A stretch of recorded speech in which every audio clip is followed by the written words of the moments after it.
having a fantastic day. I'm in the Fiesta ST right now, and I want to talk to you guys about a super important issue that I realize the car community doesn't really talk enough about, and I think it can go a long way when you're modifying your car. So why is gearing not talked about a lot? Well, gearing really isn't something that makes horsepower numbers, and in today's car culture, we love making horsepower, and we love having high horsepower numbers. And changing your gearing is not going to do any of that. It's not going to give you any horsepower numbers, it's not going to make any torque numbers, but it can make a huge difference in how fast you can go from 0 to 60. Let me take you back to when I had my track car. So I had a Nismo 350Z, and I was really looking to keep the car NA, naturally aspirated, and I wanted to do some modifications to it that would give it a lot more oomph from the start. And I didn't want to do a turbocharger because I wanted to keep it as reliable as possible. So I saw very few amount of people on the forums talking about a final drive or your gear ratio. I noticed some people were swapping the Titan or Frontier 408 gear into a 350Z, which was stock around a 355 gear. Now I'll explain to you what this all means. On a quick limb from realizing, jumping in one other person's car, that this made a big difference, I went ahead and bought it, and it was probably one of the best decisions I've ever done when modifying a car. So basically on my track car, I wanted to keep it naturally aspirated, and I went from a 355 gear to a 408. So inside the differential, there is a ring and a pinion. The ring and the pinion are moving, and on the ring there are teeth, and on the pinion there are teeth. So these little teeth connect to each other, and that basically, in really simple terms, moves the axles of the car inside the differential and spins the wheels. Now, the shorter the gearing means the higher the number. So a short gearing would be something like a 408 or a 410 that you see in Mustangs a lot. A longer gearing would be more like a 355 or a 321 or anything low threes or mid threes. Now, how can this be used back and forth? So something like a 408 gear or 410 is a super short gearing, which means you're going to be shifting a whole bunch at low RPM. It's basically going through your gears a lot faster, and it's going into that torque dip a lot faster. So this in turn basically makes for a lot quicker acceleration off the line.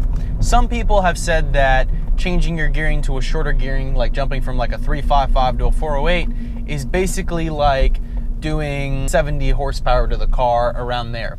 I think it's very true, and I think it could be even more. Night and day difference. I had a night and day difference when I went from my 355 gearing to my 408 gearing in my Nismo 350Z. It was by far like the best bang for your buck. A lot of people ask me the question, like, what do you think's the best mod to start off with? If you want something reliable that's not super expensive, like a turbo kit or a supercharger kit to install, gearing makes a huge difference. Skirt.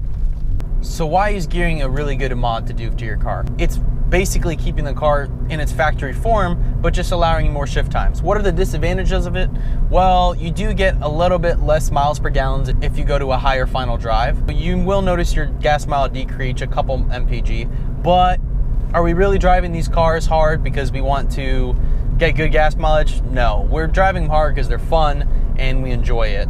Gas mileage is usually the last thing we're talking about. In comparison, I had a 311 horsepower rear-wheel drive car, and it weighed about 3,300 pounds, and that was the track car.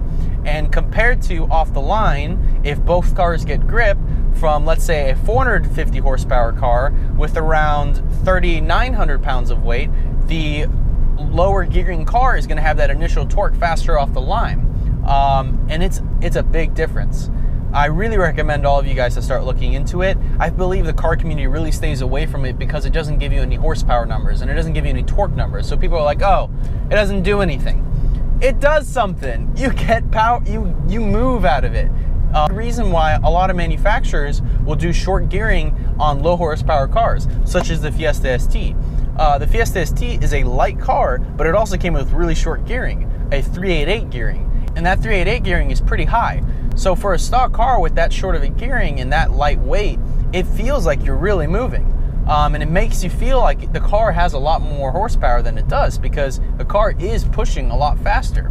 If you are gonna start getting a gearing set, I highly recommend buying one new. It's tough buying one used because you really don't know, unless it's in person, how the ring itself and how the teeth on the ring are worn or if they're not worn. If the teeth on a ring are super worn, this can lead to some pretty bad results. I've bought 3 ring and pinion sets before, so make sure when you're installing your ring and pinion you buy the whole gearing set. And this gearing set basically comes with nuts and bolts that allow your differential to start off fresh.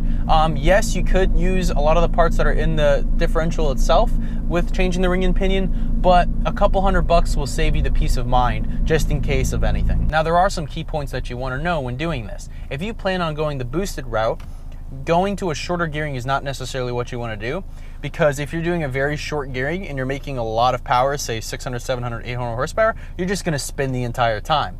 Because with the shorter gearing, you are going to be losing a lot more traction, but if you hook, you're pulling a lot faster than you usually would on a longer gear. So one thing to note about a shorter gear is that your top speed is going to necessarily be slower. But for a daily driver, most people who are driving on the street are not going 160 miles an hour and going their top speeds. So it's kind of useless, basically. The real speed is that stoplight to stoplight, or that 0 to 60. So I challenge you guys all, if you haven't already, look into Final Drive, look into a gearing set, because they make the world of a difference when you're driving. And until then, I'll see you guys next time. Peace out.